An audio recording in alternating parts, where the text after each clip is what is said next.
Are we on? Are we on? Okay, hello everybody and welcome to episode 3. I can't believe it. I can't believe it. Episode 3 already. We're like veterans at this, Beer Sweden, Trev and I.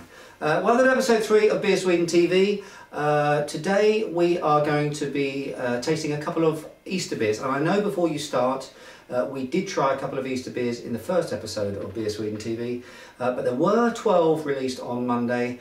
I do promise these are the last 2 that we're going to do on BeerSwedenTV. I may do a few more written reviews on the blog, beersweden.se, but these will be the last 2 that we're going to be doing on camera. I wanted to do it because when I woke up this morning, the sun was shining, the snow was melting. I feel kind of spring-like. I feel alive. What do you think, Trevor? How do you feel today? All right.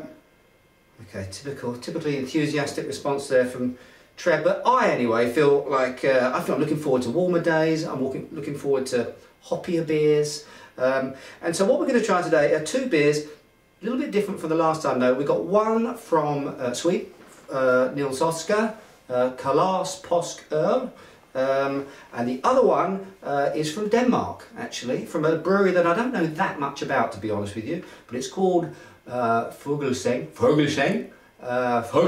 I think that's my best Danish impersonation. If I've offended you, if you're Danish, please obviously don't take it too seriously, or if you want to come into the blog and give me some tips on how to pronounce it, then please feel free to do so after this episode. Now these 2 beers are interesting. Before I get into them, they're very interesting because they actually contain some of the same hops, but they're kind of different styles of beers, and it's something that I wanted to talk to you a little bit about before we go on.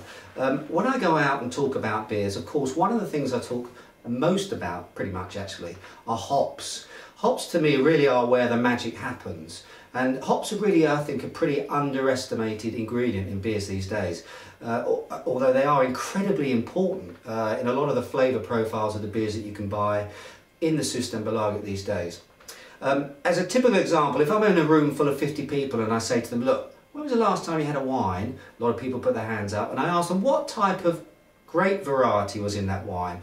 A lot of people can tell me if it was a Merlot, if it was a Cabernet Sauvignon, Pinot Noir, those sorts of things. People get that. They understand grape varieties.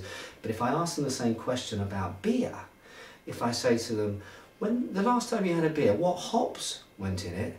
I get a lot of empty faces, a lot of people that basically haven't got a clue what I'm talking about. Because the fact is, a lot of people out there, maybe even you, Trev, drink beer all their lives, but they haven't got a clue what goes into it.